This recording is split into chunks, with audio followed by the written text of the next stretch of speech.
welcome to this episode of Psych Attack. I'm Dr. Jazz MacDonald. Today I am getting the chance to catch up with a friend of mine, Dr. Alexander Defoe. Hey there, Alex. Hey Jazz, nice to see you. Alex is one of those ex-colleagues, buddies. We get to catch up kind of semi-infrequently because we keep ourselves kind of really busy with stuff. But what I do find is I'll post something on social media about something recent that's piqued my interest or I have an opinion on. You've usually checked the same kinds of things out. I think last time around it was like Tron Ares. We both had opinions. Yes, around the soundtrack being perhaps better than the film itself. Yeah, exactly. I think that would be a perfect synopsis of where we landed. I'm playing around, Alex, with including a little bit more film and TV and kind of popular media stuff in Psych Attack because, honestly, this is a big part of how people experience the world, how we spend our time and find kind of enjoyment outside of work. I've played around with this with apple cider vinegar, did a panel discussion. Panel discussions tend to take a lot of coordinating, and I think we released that episode a long time after the show had actually been screened. So this is you and I literally both realizing late last night that we both had watched this film and had opinions and that it relates to psychology. And of course, we're talking about Backrooms, the recent release, a film that we've both seen at cinema recently. So kind of part review, part working in like our interests in psychology and what are some fascinating things that came out of this film or resonated for us. So I think that's our goal for today. Definitely, an unusual film, and I'm looking forward to getting into it with you. Yeah, unusual is right. I felt that as well. For listeners, what we're going to do is give a bit of a description about what Backrooms is and what it's about. And we're going to try to do that in a way without any spoilers. But I guess we need to be honest in catching an atmosphere kind of correctly for potential viewers of the film. Talk a little bit about what it's about, who's in it. Maybe talk a little bit about whether we would recommend this film to other people. Deep dive a bit on Alex's background because there's some nice overlaps here with your expertise and that informs your take on this film, no doubt. And just saying up front as well, Alex and I haven't actually had a discussion about this film yet, so we're kind of working this out together as we go. And then really not kind of structured after that, just things that stood out for us within the film. But that will be a spoilers part where if you haven't seen the film and you intend to see the film, you should probably stop listening, check that out and come back. I did promise you we're friends and I would be kind and this is a nice experience, but I'm so tempted to just go, you try to describe the film first without spoilers. Well, I think this this kind of concept of liminal spaces, my understanding is it comes from like a social media trend a few years back. It's probably been closer to maybe 10 years ago or so, that this idea of a liminal space being captured, which is neither here nor there, like kind of rooms that, stretch on without clear delineations or objects that seem familiar but are not quite where they're supposed to be, or there's something a bit off about them. And I think that's what really interested me about this concept, that it's a bit dreamlike and it has that psychological or cognitive element to it. So, and I'm not quite sure how this, got pitched as a film, but I think, you might know a bit more about that, the directors and casting around it. But the fact that it was made into like a proper, Hollywood level movie, I think is quite interesting in the first place, because it is quite a niche sort of concept of dealing with this idea of liminal spaces or backrooms that you might find. Keeping it spoiler free, I don't want to go too much into the story or script, but I don't know if you wanted to say more about that. It might also be useful to mention that there is a pretty small cast. A bit of the feature of the film is one of the characters seeking psychological support for, just mental health relationship stuff in their life. And I think that's quite fascinating for me because I wasn't really sure. I thought I knew how that was going to play out in the film, and then it didn't really play out how I thought. And that's all I'll say. But around the liminal spaces, that's kind of what brings the characters together. So maybe that's a good time For folks interested in film and TV, maybe we could talk about the cast a little bit. It's interesting because the production is so vast in these liminal spaces, but the number of characters and the dialogue between them feels quite like a small play, like it's quite intimate. One of the actors is Chiwetel Ejiofor, is a British actor. Folks will probably mostly know Chiwetel from 12 Years a Slave. I really like Chiwetel in The Martian because I like sci-fi films and I like Andy Weir books. It also has Renata Reinsva, who is a Norwegian actress, recently nominated for an Oscar for Sentimental Value. The first 5 minutes of that is the story of the house that this family have lived in for generations. And it's like one of the most beautiful intros to a film that I've watched in a while. I think maybe other than that, it's probably good to mention Lakita Maxwell, who's an Indonesian-American actress. She plays the daughter in Shrinking, also a great psych-focused TV series. Mark Duplass, who's an American actor, probably mostly known for Morning Wars, but as someone learning Spanish, I really liked him in the Spanish Film Festival in language lessons. And then Finn Bennett, who I didn't recognize in the film. This was the guy with the camera. When I was looking him up, I realized he's in the 2024 series of True Detective. Maybe that's all we can kind of say without spoilers is like, if you're interested in those folks, if the idea of liminal spaces and this interesting YouTube idea and phenomena being turned into a Hollywood film with like quite a mixed cast in terms of nationalities, like it's not all American actors that you see in everything, that might be all we can say without spoilers. What do you think? Yeah, I reckon. I think if we start unpacking the story, it's going to probably get into spoilers. So, yeah. Okay. The next thing I wanted to know before people log off, if they haven't seen it yet, is would you recommend this film? Yeah, it's an interesting question, and I wouldn't consider myself like a film critic by any stretch of like recommending or not recommending stuff to watch. Especially in that sort of, I guess it would kind of fit into the horror genre because some of the scenes are quite confronting in that sense, but also maybe not traditional horror as well in that sense. I found some elements of the movie quite interesting in how it was done that maybe you wouldn't expect that it would actually be like the story or the direction wouldn't go the way that it actually goes. So in that sense, I think it is probably interesting to check out. I don't know if I'd necessarily say that it's a classic film or something that's one of the top movies I'd recommend to see, but just for that sort of interesting angle that it takes, I found it worth watching. Yeah, I think that's a nice description. I think I would recommend for the same reasons that you've described, but I would caveat that by saying it's deeply unsettling. Did you feel unsettled while you were watching it? Yeah, I thought that was captured quite well, of that how you capture that sort of feeling of liminality is tricky to do. And I thought particular scenes in particular times in the movie did capture that real kind of unsettling feeling. But then also, I think, as you mentioned, there's like an element of it being psychologically unsettling. I think there's kind of the cognitive and perceptual aspect that I find interesting of this, where is this person? Like, you can't quite get like a compass or a sense of where this location is. That's unsettling. But then there were also, I think, maybe that element psychologically that's a bit unsettling, of this idea of replication, or something being without consciousness but still persisting to exist. That also was like another level of being unsettling, perhaps. Yeah, totally. And because you're kind of working out as you go what the characters are capable of as humans as well. And that's just such a, that's great film, right? When there's not good characters, bad characters, they're just humans dealing with tricky situations. Okay, I think we will put a pin in it there. And you've mentioned consciousness.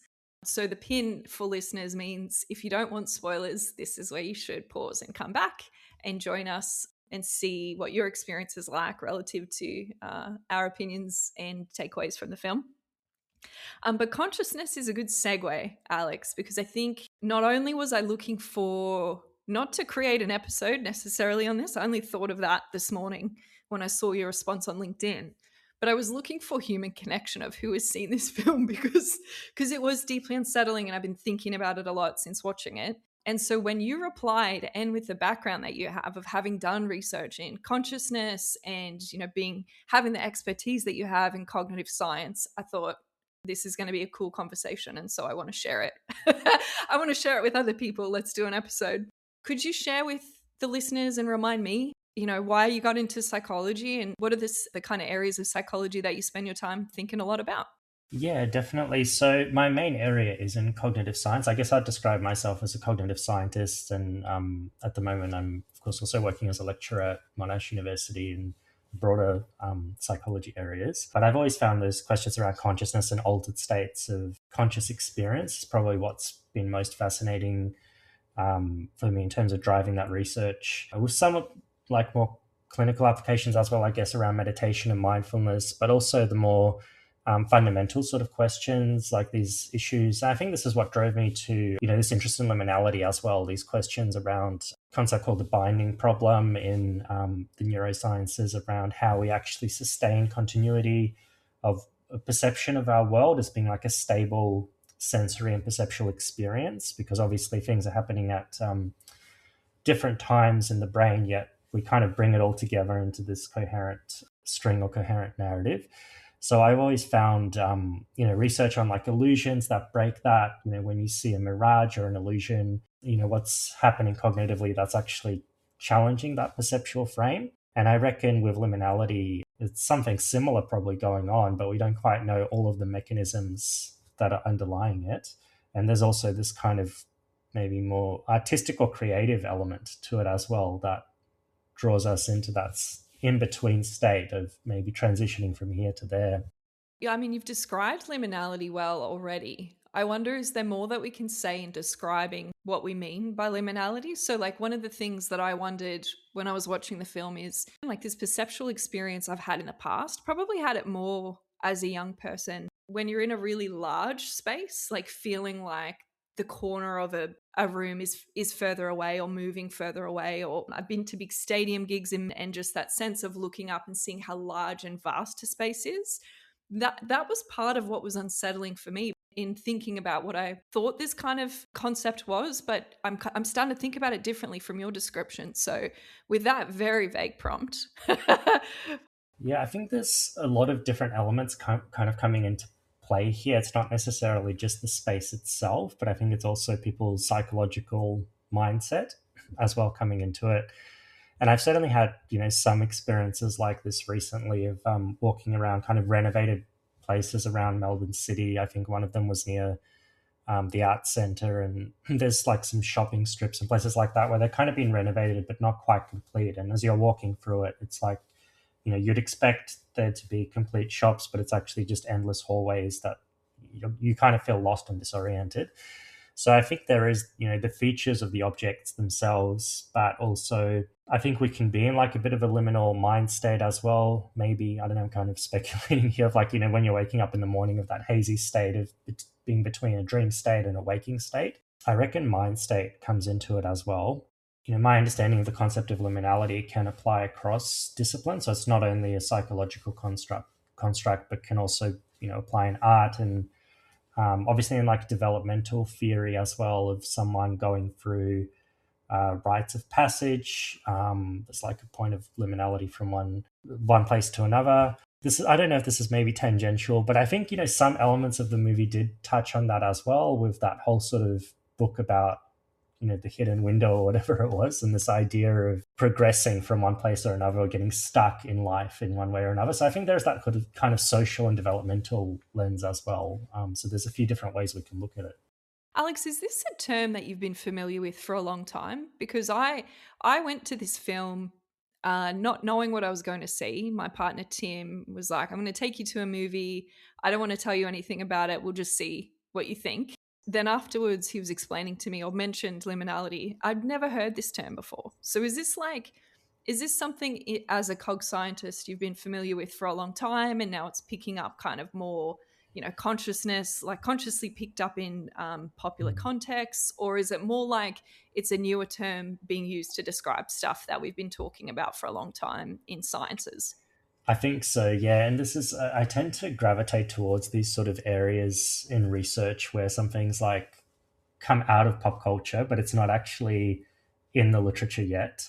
Like another example of that I'm looking at with my research at the moment is autonomous sensory meridian response, the ASMR sort of phenomena, which comes more from culture and then is now gained like quite a research sort of track in terms of evaluating like what's actually happening when people experience the sensation. Likewise with liminality, my understanding is it comes more from pop culture and the sort of idea of these videos or spaces being captured and then videos being produced to try and emulate liminality. But if you actually look at the literature, I don't believe there's much. I mean, it might be mentioned in a couple of places, but I actually think this is a good opportunity maybe for researchers, now that it's getting traction for researchers to actually look at, can we think of a model or kind of a theoretical framework that maybe would explain what's happening in these liminal states. What are the things you like itching to talk about from the film?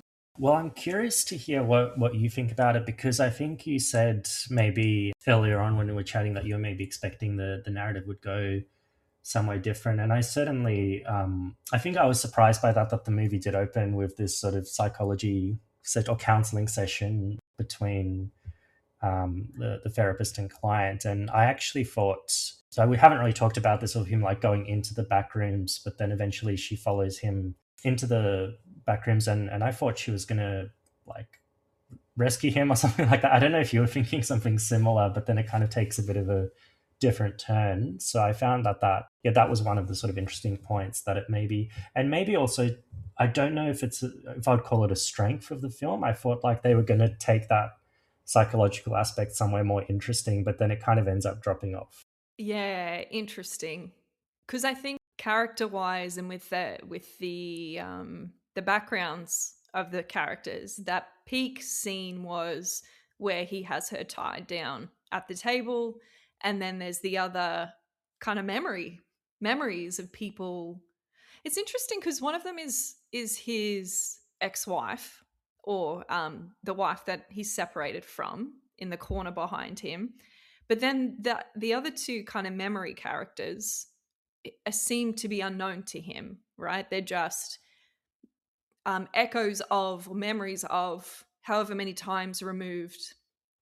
I kept thinking about Inception, of like how many levels deeper we might go into someone's memory, that Inception film, which I kept trying to find a scaffold for Backrooms while I was watching it, where I was like, oh, this is like Inception. Like, it's nothing like that. Or it's like this film. And so it kept being, I felt unsettled because I kept not being able to quite work out where it was going to go or how I was supposed to feel.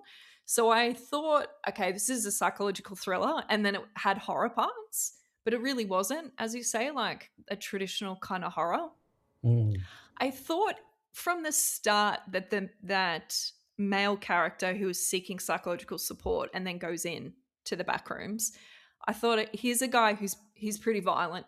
Like we're going to build up to a point where he probably tries to hurt this psychologist, and that she'll be the helper who wants to come in and eventually does help him and helps him see his ways, and they get out, which they don't.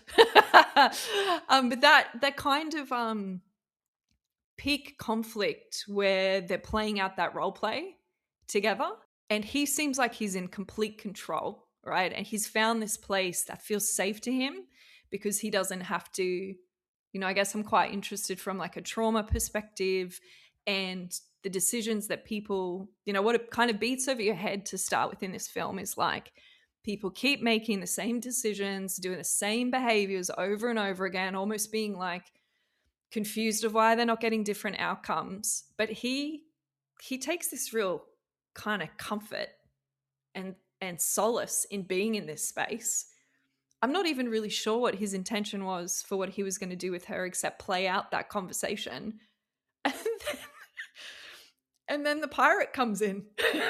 When you think he's in control, he's, that facade of, I don't know, maybe the ego that he put into that character of, filming as the pirate for the commercial for his furniture store, and that's where he felt he had most power and was the biggest and could present in a way that he had control of, and then that ended up kind of like quite physically consuming him.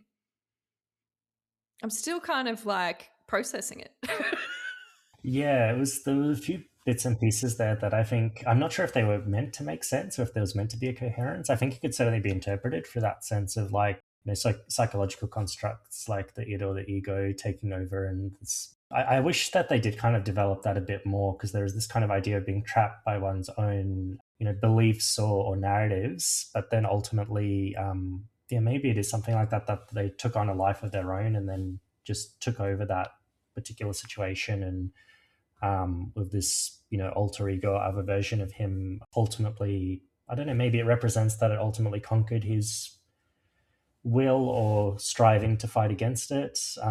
But yeah, it seemed like it got rushed through quite quickly, that segment. But it was well done in terms of the direction of it and how creepy, and like there are a few people in the cinema that I think were like gasping and like a bit freaked out by just how eerie as you say, like the side characters in the room and the unusual motions, and yes. You can eat them. Like the yeah, when he's like, it's not just like it's psychologically sustaining him. You can eat these eat these people, and it physically sustains him. And when he you know uh scalped the redhead in the background, the character of like his ex-wife, and then put her hair on the psychologist, it was like, I guess that's where the horror came in, quite like the shock of the horror in the space. You could never see, I guess if we go back to the liminal part, you can never quite see the whole room in that scene, and you're quite conscious that there's space behind him that you can't always see, which plays out quite well when that large pirate character comes in. Yeah, I think there's something unusual about these characters no longer having life or no longer having autonomy. They're kind of like, I think they're described as like replicas. He also remarks that there's something kind of surreal or beautiful about that, the fact that they're like echoes of something real but no longer quite real in itself. And it makes me think of, again, consciousness and kind of like different levels of experience, and the shadow or aspects of ourselves that are unconscious, and how, again, this is maybe one layer of interpretation, but how that might be playing out in some of these scenes as well. I think what I'd expected was maybe more repetition as well. So there's repetition in physical space. And I think most of this, Tim mentioned to me, I haven't looked it up, but Tim mentioned that this is one giant set that was built for this film. And there was one part where I think when that main male character gets freaked out for the first time and he goes through a small door and then he ends back up in a room that he was previously in, and he gets out.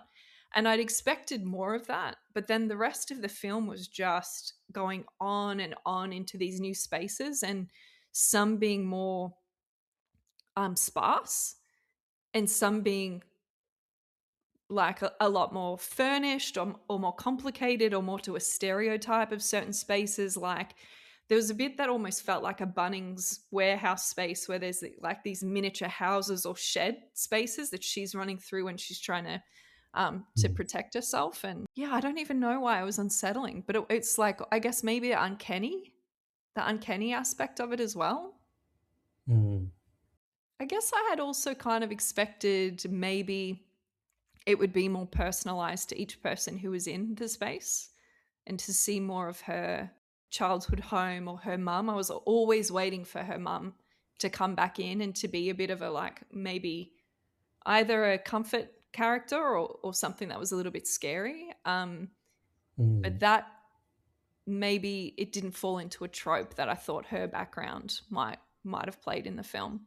Yeah, I thought one of the strengths is that the acting in the film, for the most part, was actually quite good, and they tried to develop a bit of a backstory, but I think it just wasn't really taken anywhere. Like, what kind of was the point of introducing that sort of backstory of her character without then tying it, to the backrooms themselves? I think it certainly focused a lot more on the perceptual aspect rather than how it's resolved for the characters, and then in the end she just ends up I think she gets out, but then is she really free from it? It's all like a bit unclear what the resolution there actually is.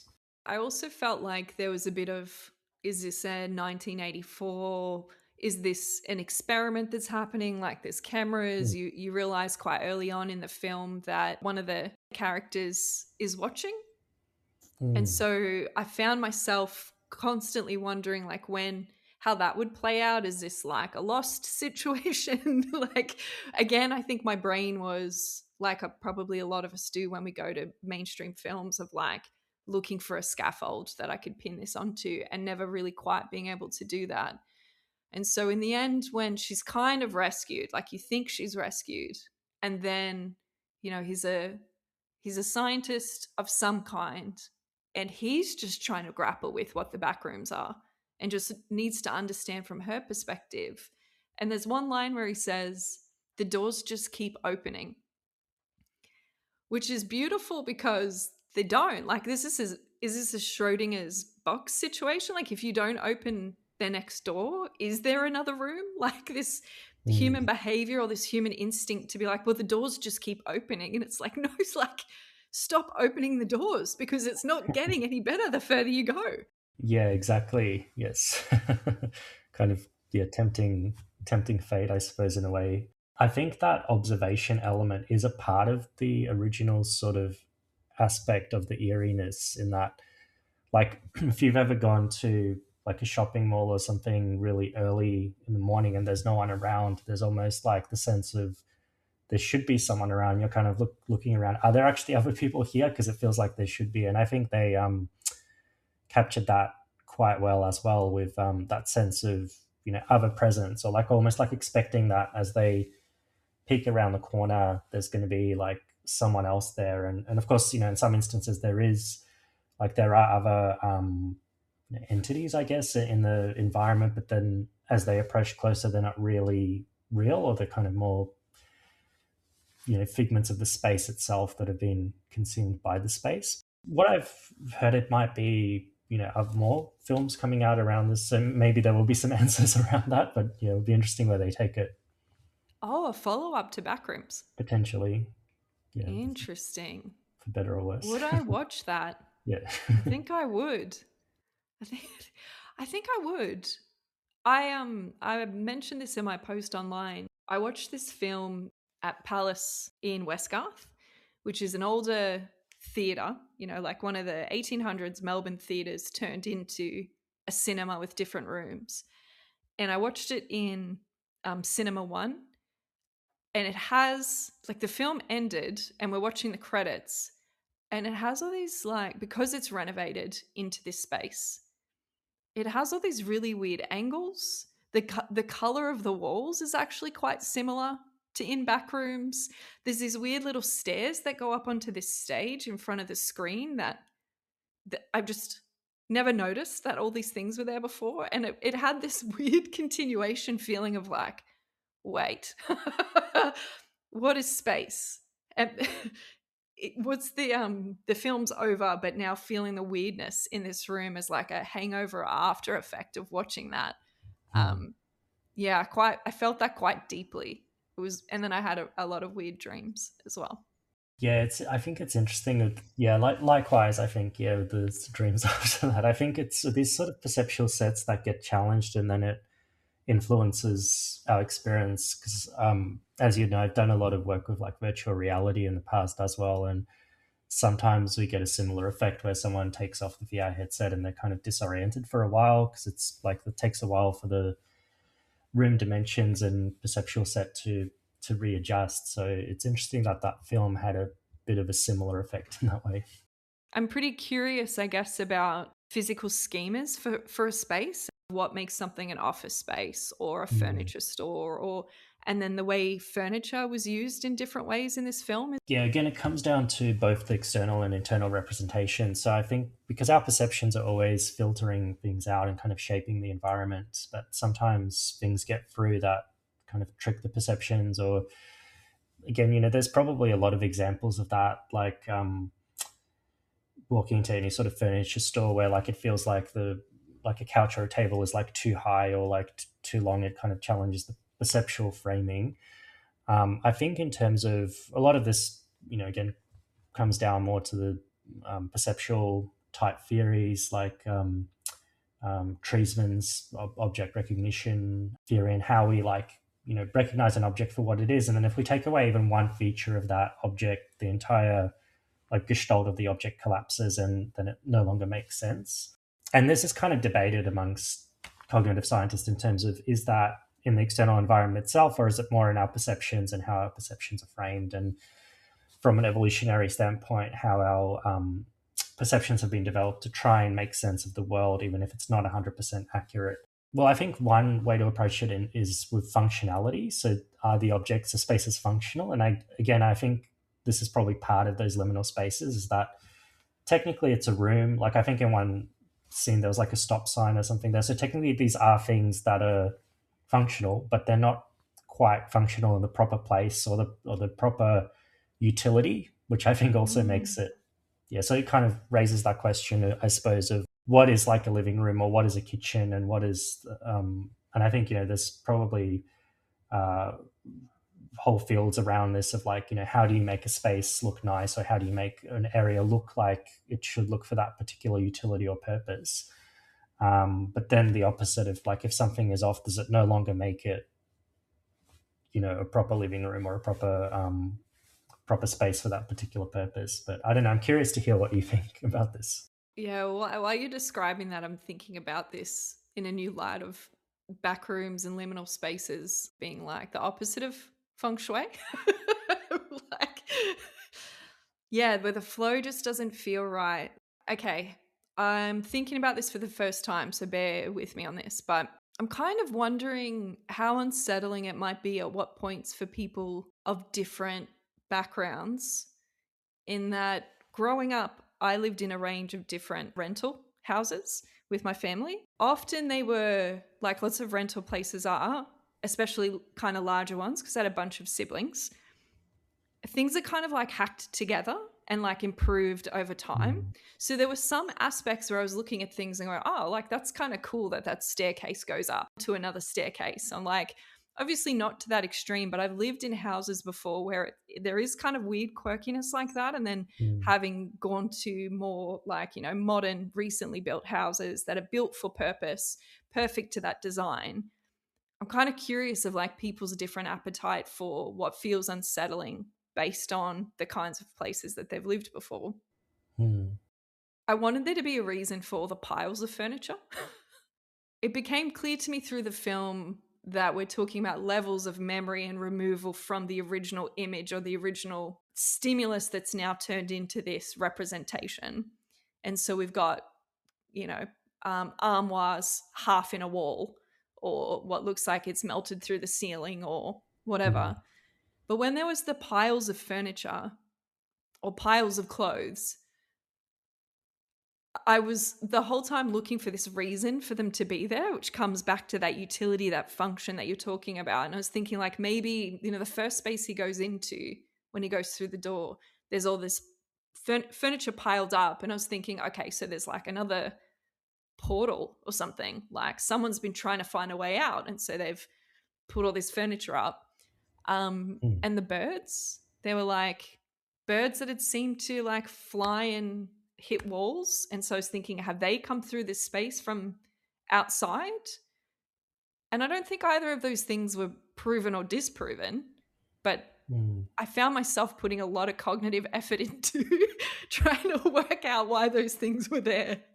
Yeah, definitely. I think, and I noticed in a couple of those scenes, like you remind me now of the clothes scene when they're looking at the clothes. Again, it's this kind of object recognition thing where I think they're like faces in the clothes, or at least what appears to be like patterns of faces, and you're not quite sure if it's part of the clothing or not part of the clothing, and this real disorienting feeling around it.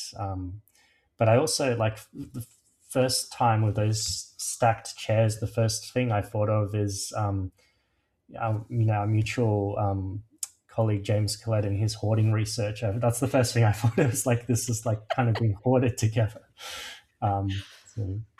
Yeah. So then you're wondering, like, are there groups of people who are living in here almost like abandoned subway lines or something, and they're collecting the things that they're finding and hoarding them? Firstly, I love a shout out to James. That makes me happy. I felt really unsettled by the clothes because in films where there are spaces like this, where there's almost like, to me, there was like an implied deviance of like, what's the purpose of being in here? And then you go into this space where there's all these clothes without rhyme or reason. It's not clearly like one person's things. It's like, what's happened to people who've come here before? Is this like a collection of the clothes of people who've become trapped and captured in this space? But I Mm. don't think it was that either. I think it was just like, I don't know, it was all these kind of everyday objects that have meaning and in context are innocuous or create identity or, you know, safety in a space. To just like, how could this be unsettling? Like, yeah, let's make this space dark and you can't really tell what you're looking at. And there was at least one very creepy face in a pile of the clothing Mm. that I was waiting for that to be a monster or something that would jump out, and then it never did, which was, you don't even get the satisfaction of the jump scare. You know, like it's unresolved tension. Yes. And I think these contrasts, I think also like it was really nicely designed, even like with the color and textures and everything around that unsettling feeling. But I think it's interesting that there's also kind of the inverse of that. So whenever we, like, again, kind of going back to the sort of perception concepts, whenever there's two stark differences, it doesn't have to always be unsettling. Like that's often found in art as well, and you know, even like in music and other contexts where genres are kind of melded in a way that doesn't make sense. Where you take two perceptual things that are quite different, that shouldn't make sense, but they're actually really striking and can be quite Hmm. beautiful. So it could be similar concepts that are played with, but obviously in this context, it's more to create that feeling of. It makes me think if there's similar mechanistic processes cognitively that are creating that feeling. Oh, I love that observation, Alex. It's like, I mean, conceptually, it feels similar to me of comedy and drama not really being that different. It's about how timing and context impacts. So it's, you know, you can have these really great comedic actors who play really intense roles really well because of their timing and using, yeah, using the flip side of what makes something funny to make something feel emotional, sad, or even scary. That perceptual aspect and linking that to music. That, you know, like we have dissonance in music, you know, like we have cognitive dissonance. Fascinating. I've It already definitely talked to you for way longer than I promised. it opens a lot of topics for discussion. These concepts, but yeah, it's nice to chat about. Agreed. Yeah. Is there anything else before we kind of round out the episode that we want to talk about?